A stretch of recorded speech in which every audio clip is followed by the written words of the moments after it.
هنعمل النهاردة البسبوسة بطريقة مختلفة جدا غير التقليدية خالص. طعم وريحة خرافة، تديكي طعم ولون حلو جدا. المكونات كلها موجودة من البيت، وتبقى في نفس الوقت حاجة حلوة ومختلفة. معايا هنا حوالي 3 كوبايات ونص او نص كيلو من سميد البسبوسة. هنزل عليهم بكوباية من العسل الاسود، وهنزل عليهم بكوباية من السمنة بدرجة حرارة الغرفة، ويفضل طبعا انها تبقى سمنة بلدي عشان تديكي الريحة بتاعة البسبوسة اللي هي جميلة جدا دي. طبعا عملنا البسبوسة قبل كده معاكم بالطريقة التقليدية خالص. جربوا الطريقة دي ان شاء الله هتعجبكم. لو عجبتكم طبعا ما تنسوش الشير وسبسكرايب وفعلي زر الجرس ده عشان يوصلك كل الفيديوهات. ولو انتي متابعاني على طول اعملي طبعا كومنت حلو كده عشان نرفع الفيديو.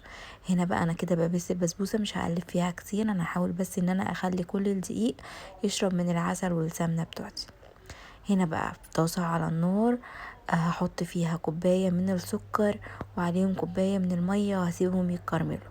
دي بسبوسة بالكراميل، طريقتها حلوة جدا وسهلة وبسيطة ومختلفة عن العادي. جبت هنا صينية هسيبها تسخن شوية على النار، وبعد كده هنزل بكوباية من السكر العادي خالص بتاعنا.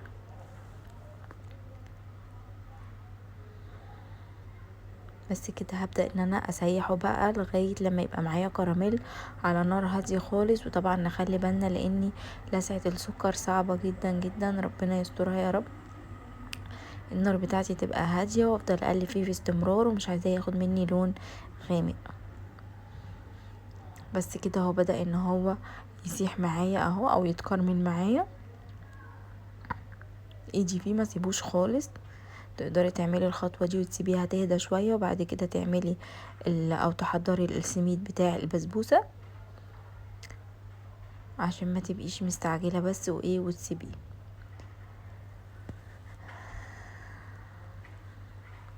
خلاص هو دخل معايا اهو في الذوبان، بدأ يدوب معايا.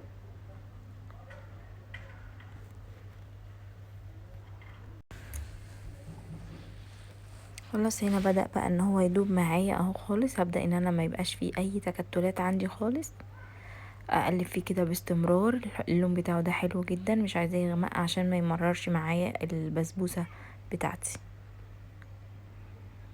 كده استفدنا ان احنا دخلنا للاولاد برضو العسل الاسود مفيد جدا جدا.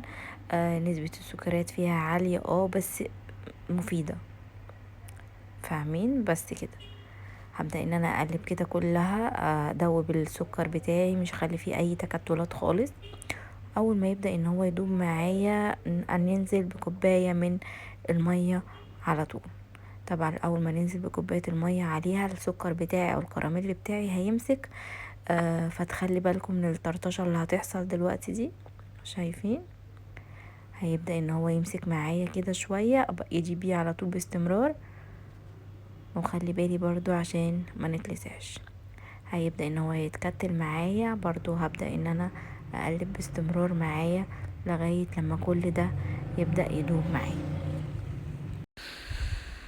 خلاص اهو كله بدأ يدوب معايا اهو، اخر حتة صغيرة وخلاص. وهبدأ ان انا اركنها على جنب كده لغاية لما تبدأ انها تهدى شوية. هنزل عليهم بقى بمعلقتين من العسل الابيض، وده اختياري انا، بس بعلي قيمتها الغذائية عشان تبقى حاجة حلوة وفي نفس الوقت مفيدة، ما تبقاش مضر. وتعمل معايا برضو انها تمسك البسبوسة بتاعتي، تبقى يعني القطعة ماسكة نفسها كده ومرملة وتحفة. هبدأ بقى ان انا انزل بالكراميل بتاعي على الخليط بتاعي البسبوسة والسمنة والعسل. زي ما قلت لكم كده. بصوا انا شربت، حاولت ان انا اشرب كل الدقيق بتاعي من العسل بالطريقة دي. هديله كده تقليبة اخيرة، وبعد كده هنزل بالخليط بتاعي واحدة واحدة طبعا عشان هو لسه سخن. وهبدأ ان انا اغرق بيه البسبوسة كلها. هنحتاج الكمية بتاعتنا كلها، الكمية دي مظبوطة جدا جدا على نص كيلو السميد. تقدري طبعا تستخدمي الاكياس، بس الاكياس هتبقى اقل من النص كيلو بشوية. يعني تعايري الكمية بتاعتك انها اقل. لو انا استخدمت هنا على نص كيلو كوباية من السكر، لا انت هتاخدي كوباية الا ربع. الخليط بتاعي ما بيبقاش سايل قوي ولا بيبقى متماسك قوي، بيبقى وسط كده، تقدري ان انت تفرديه بكل سهولة بايدك او بالمعلقة، سهلة جدا، مش هتحتاجي انها تبقى ناشفة قوي او سايلة قوي.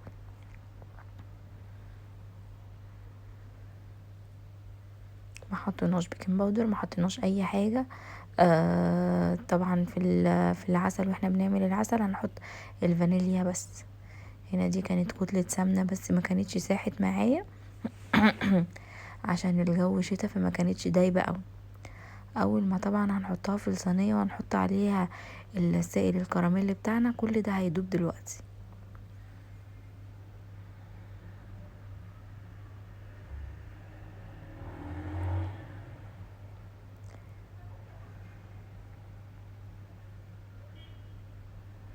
شايفين القوام معايا عامل ازاي؟ متستعجلوش عليها خالص، هخلوها تاخد وقتها.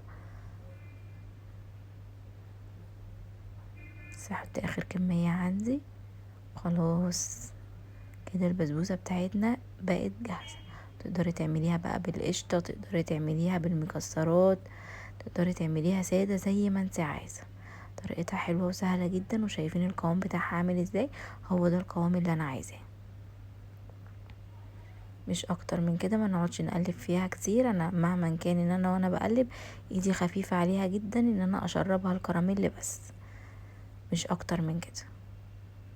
خلاص كده انا الخليط بتاعي جاهز. هبدأ ان انا اجيب الصينية بتاعتي وهبدأ ان انا افرده فيها.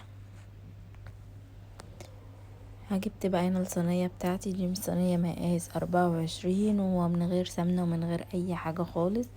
هبدأ ان انا انزل الخليط بتاعي زي ما انتوا شايفين كده، سلس جدا جدا وطري. مش محتاج فرد، يا دوبك بصوا بالسباتشولا كده او بالمعلقة بتاعتنا، وهبدأ ان انا افرده بكل سهولة. لونها حلو جدا جدا جدا، تطلع معاكي دايبة في البق. ريحة السمنة البلدي فيها مغرقة الدنيا، طعمها حلو قوي قوي، جديدة. جربوها وان شاء الله تعجبكم. بصوا خلاص هي كده اتفردت معايا. هو ده القوام اللي انا بقولكوا عليه، والقوام اللي انا عايزاه في البسبوسة بتاعتي. هديها بقى خبطتين كده في الصينية بعد ما فردتها، وهبدأ ان انا كان عندي شوية سوداني، هبدأ ان انا اعمل نص بالمكسرات ونص سادة. في الوقت ده طبعا ابقى محمية الفرن بتاعي على درجة حرارة 200. وهبدأ ان انا ادخل الصينية بتاعتي فيها لغاية لما الجوانب بتاعتها كده تبدأ تحمر، وهشغل عليها الشواية حوالي 8 دقايق، وهتطلع معايا احلى صينية بسبوسة. حلوة جدا جدا. جربوا الطريقة دي وان شاء الله هتعجبكم. ونشوفها في الاخر بقى شكلها ولونها كان عامل ازاي. بجد حاجة وهم، وهتعجبكم جدا جدا.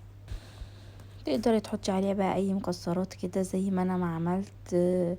سوداني، بندق، لوز، زي ما انت عايزة. حابة تعمليها سادة براحتك، حابة تعمليها بالقشطة برضو براحتك خالص. هنخبطها خبطتين كده بقى ونرجع نعمل العسل او السيرم او الشربات بتاعنا.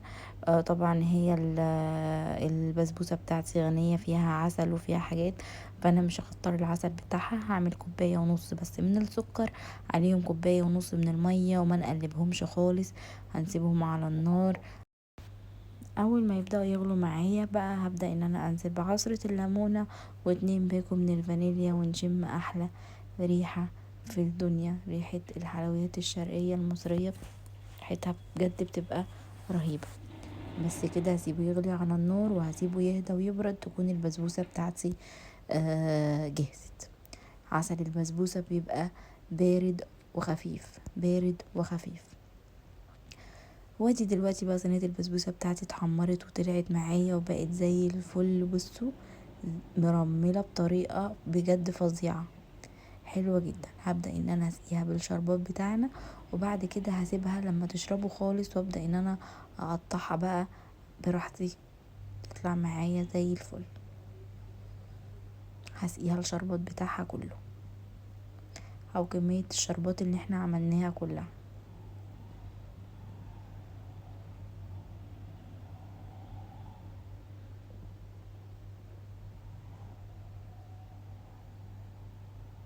بس كده هسيبها، مش هقطعها خالص دلوقتي، هسيبها لما تشرب العسل بتاعها كله ونرجع نقطعها ونشوفها مع بعض.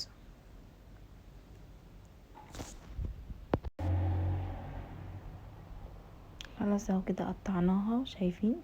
من غير ولا بيكنج باودر ولا اي حاجة خالص، طالعة حلوة جدا ولونها بجد تحفة.